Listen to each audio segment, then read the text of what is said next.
A police official said the Philippines would be unlikely to experience the shooting massacre that took place in a school in Connecticut in the United States last Saturday.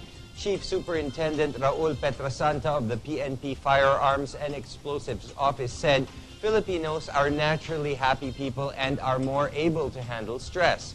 Petrasanta added the standard of living in the United States is far more stressful that the Americans sometimes forget to laugh. Pangasinan Governor Amado Espino Jr. denied allegations that he is the one behind the illegal slumber games or weteng in his province. Espino said he was nursing a bruised ego and consoling a hurt family after being identified last week by a former political ally as the big boss of weteng in the province. Espino denied any links to weteng. After being linked to weteng by Lingayen Dagupan Archbishop Oscar Cruz in 2010, Espino appeared at a Senate inquiry into the alleged involvement of public officials in the illegal game to deny the prelate's accusation. The Senate approved on Monday on its third and final reading a bill that seeks to authorize the wiretapping against drug syndicates in the country. According to Senate Committee on Public Order and Dangerous Drugs Chair Senator Gregorio Gringo Honasan, wiretapping people involved in the selling and importing of drugs could help trace the source behind illegal drugs. Honasan, however, noted that the law still requires authorities to get permission first from the court before they invade the privacy of their target drug syndicates. Vice President Jejomar Binay left for India Monday to represent President Benigno Aquino III at the ASEAN-India Commemorative Summit in New Delhi. The Vice President will also keynote the ASEAN-India Business Fair and Forum. Binay is also set to meet with leaders of the National Association of Software and Services Companies, which represents and sets the tone for public policy for the Indian software industry. The summit will coincide with the 20th anniversary of the ASEAN-India Dialogue Partnership and the 10th anniversary of ASEAN-India Summit-level partnership. The three-day 34th exploratory talks between the government and the Moro Islamic Liberation Front in Malaysia ended without a closing program and a joint communique sparking speculations of an impasse in the negotiations. Precious Aquino has the report. The GPH-MILF 34th Exploratory Peace Talks in Kuala Lumpur had ended in a technical impasse after the Malaysian facilitator Datu Tengku Abga Afar bin Mohammed adjourned the session Saturday night without a closing program, joint statement, and date for the next round of talks.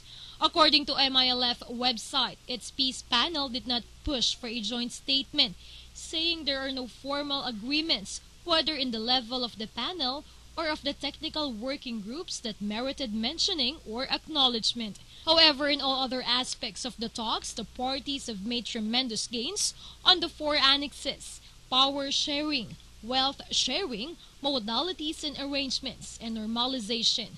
The work on power sharing is 95% settled, on wealth sharing 60%, on modalities and arrangement 99%, and on normalization 30%. This was the estimate of one member of the MILF Peace Panel Secretariat who requested anonymity for lack of authority to speak on the matter. Meantime, the MILF's chief negotiator, Moakir Iqbal, was said to have warned the government panel on altering the agreed leadership set up for the Bangsamoro Transition Authority.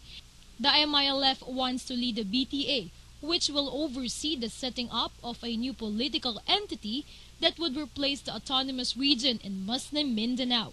For GNN, Precious Aquino, News Force. President Benigno Aquino III appointed Deputy Director General Alan Purisima as the new Philippine National Police Chief, who promised to deliver the best results during his administration. Purisima formally assumes the post Tuesday after the turnover ceremonies attended by President Aquino. Purisima was a former member of the Presidential Security Group of late former President Corazon Aquino and was the director of the National Capital Region Police Office and Police Director of Central Luzon. Ang nais po natin ay maging isang team at magkaroon ng isang adhikain. We want to be a police organization that shares one vision and common objectives.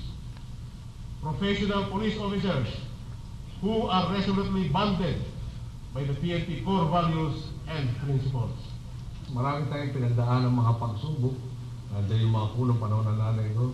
Nandiyan yung pareho na tayo nasa servisyo publiko at umaharap at tumutugon sa problema ng bayan. Kung baka nagkakilala na tayo, siguro preso nyo na buong balahibo natin ay kilala na sa isa't isa. Kaya gano'n na lang ang aking tiwala, no, na hindi tayo naglimita, nagkahiwalay sa pananaw sa kung anong tama dito sa bansa natin, na ngayon na nabigyan ng pagkakataon, talaga naman may papatupad na natin yung mga pinangiginip natin kinakasamasam sa ating bansa. Talagang very severely disappointed ako kung mali ang pagkakilala ko sa over 30 years. Pero gano'n na lang ang confidence ko, no, na yung aking inaambisyon na mangyayari sa kabutihan ng kapulisan at ng buong bansa, kumbaga sa ngayon ay nagkulang sa mapoproduce mo pag ikaw ay nagretiro. Mauna sa akin ang mga ilang buwan. In other news, the Metropolitan Manila Development Authority, or MMDA, implemented the bus segregation scheme along EDSA on Tuesday. Under the scheme, the MMDA segregated bus stops along EDSA by making exclusive lanes for A, B, and C buses. A and B buses will only stop to unload and pick up passengers in their designated lanes, while C buses can stop in all bus lanes. Meanwhile, people have mixed insights regarding the new bus segregation scheme. Titignan ako, pabor kung saan maayos yung traffic. Susunod na lang kami para maganda. Ano po? Hindi po. Bakit? Kasi yung pasahero, naguguluhan. Opo. Isa pa, kami ang inaaway ng pasahero. Ay, hindi rin. Bakit po hindi? Yun nga po yung dahilan ng traffic. Kinalabasan kasi maluwag po, tsaka alang yung mga ibang pasahero, hindi po gano'n nila alam na ano. Pero sa matagal mo, malalaman kung maano din po. World's oldest person dies at 115. Kelly Clarkson announces engagement to Brandon Blackstock. These and more stories when News Force returns.